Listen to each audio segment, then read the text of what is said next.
Hello everyone, Brachiosaurus2G7 here, and welcome to the Nerf Archives episode 12. Today we have another guest appearance, the final guest appearance in the series, and that is Spider Avenger Miller.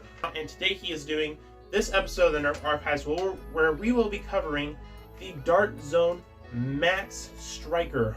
A really cool blaster, one of my favorite pro springers, and it's definitely an amazing blaster. But I'm not going to be talking about it today. We're going to leave that to Spider Avenger Miller, so let's get started.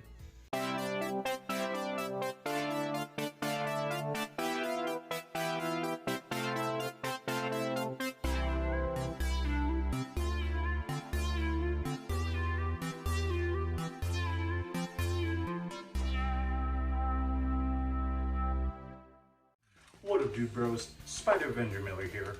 Brachiosaurus2G7, a good friend of mine now, has actually asked me to kind of overview this for his Nerf Archive series. So today I'm looking at the Dart Zone Max Stryker, which is nicknamed the Target Nexus, since this essentially is basically a Nexus Pro. This came at a pretty good time because it gave us another good option on the market for a pro blaster, and this one was an exclusive at Target. Because for a while, Walmart's Adventure Force line was mainly keeping the Dart Zone Pro blasters, but now Target has a bunch, and they're still getting more to this day. So of course, going over what this blaster is, this is a half-length and full-length compatible blaster that shoots over about 150 FPS. So of course, up in the front, we have this little kind of barrel shroud kind of thing. I don't know what you call this. I would take this out, but mine unfortunately is damaged, or at least this part that holds it is damaged. So I actually had to tape the barrel and stick it in, so I'm not going to be taking that out anytime soon. I might actually get a new one. Of course, we do have a pump action priming handle to prime. You do that. The prime action itself is a very smooth action, and overall, it's a little more smoother than the Nexus Pro, but it still is about a hard prime because the thing shoots very powerful. So of course, it's a pretty difficult prime, and if the pump action priming handle is a little too rough for you, you can always unscrew this and replace it with a vertical grip. But of course, it is a Dart Zone blaster, so it is insanely powerful. Up above, we do have a long Picatinny rail that goes along the entire blaster, unlike the Nexus Pro, which has a little bit of a divot. A lot of people actually prefer this a little more better than the Nexus Pro's style, which is okay. And of course, affixed to it, I do have the included sights. So we do have iron sights, which are pretty standard. They've been on every single Dart Zone blaster. But then we get this giant scope. And now the funny story that I kind of like with this is I like how they give you 2 points of like accuracy that you would want. If you prefer a person using a scope or you like using iron sights, you can use either one. And I personally think it looks cool with or without it. But I personally like the scope on it because it gives it an overall nice profile.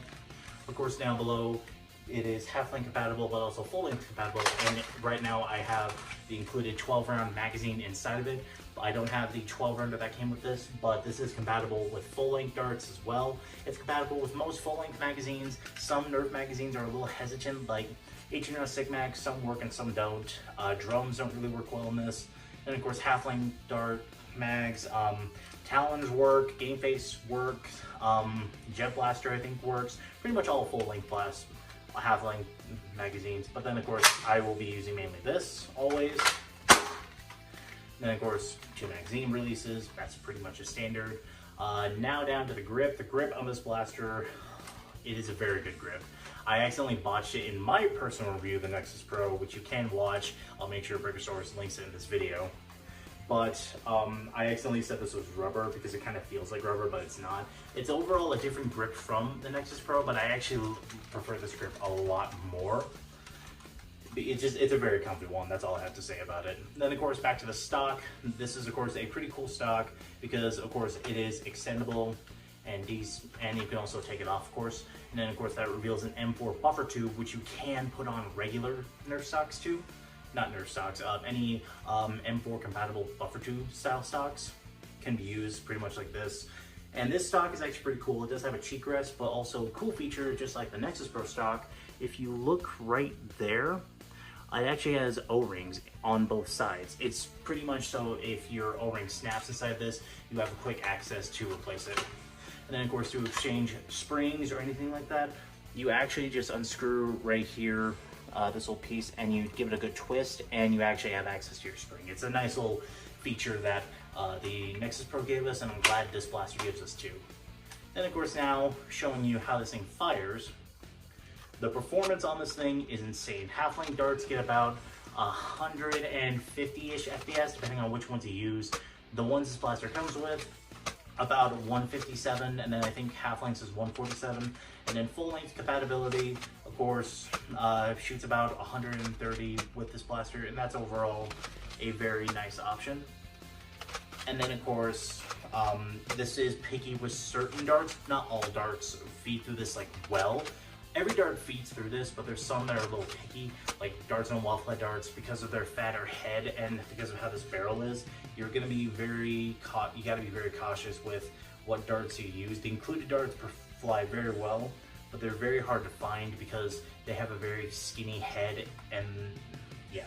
So if you have luck finding those, I'd recommend that, but of course I mainly use this as a halfling blaster. So overall, there's a little section I wanted to get into. Sorry, Brickosaurus, that I just need to kind of discuss with this blaster. This is a big debacle that a lot of people have, and that's, which one do I buy? This or the Dart Zone Nexus Pro? Now, this is where it's gonna get a little hectic. So, the main thing that people don't realize is these are essentially the same blasters. The Stryker performs a tad bit better than the Nexus Pro, but it's still on par with that blaster. So a lot of people will think automatically this is better because it performs better, but that's not the case. Now, when you go out and purchase either a Dart Zone Nexus Pro or Max Stryker, just look for the one that fits your body best. For me, if I had to choose between the two of them, I would prefer the Stryker, and that's only because, in my opinion, the Stryker really fits my body. It's a very well blaster that fits me well. I love its grip, I love its stock, and I prefer pump action over vertical grip. But of course, like I said, if I ever needed to switch this out, because priming a very big spring on this, a pump action priming handle does get a little irritating on your hand because you have more grip strength. So vertical priming handle can help alleviate that, so you can just do something like that. But overall, this just fits my body more, and that's why I would personally pick this. But overall, it's completely up to you. You could pick either a Nexus Pro or a Max Stryker. Let's reverse that. Nexus Pro, Max Stryker. Keep in mind though, the Max Stryker is a little bit more expensive. It's just about 10 bucks more expensive, but both of the blasters have dropped since they've been out for a long time. So equally, I give this a very solid rating, but of course, I'm not the one you want to hear that to, so back to the studio break. Thank you so much, Spider Avenger Miller, for this collab. This is actually the second collab we did a 3-hour live stream over on his channel, so go check that out if you want to, if you have an extra 3 hours. We're just mainly rambling about Nerf and what we thought about the future of Nerf. It's pretty cool. But yes, I agree with pretty much everything he said. He pretty much covered everything, so I think I'll just kind of leave it at that, give it my rating, and close the video. So what do I give this rate? What do I rate this blaster? I'm gonna go ahead and give it the amazing rating. It has pretty much everything you want. It, in my opinion, looks better than the Nexus Pro. It is, in my opinion, it is better. Anyway, guys, thank you so much for watching. Go check out Spider Avenger Miller's YouTube videos and his channel. Great channel, great videos, great reviews, and all of that stuff. I'll see you in the next one. Bye-bye. My junk drawer, my junk drawer. So many things, I don't know what they're for, but I won't let it go. No, I will add more useless little things to my junk drawer.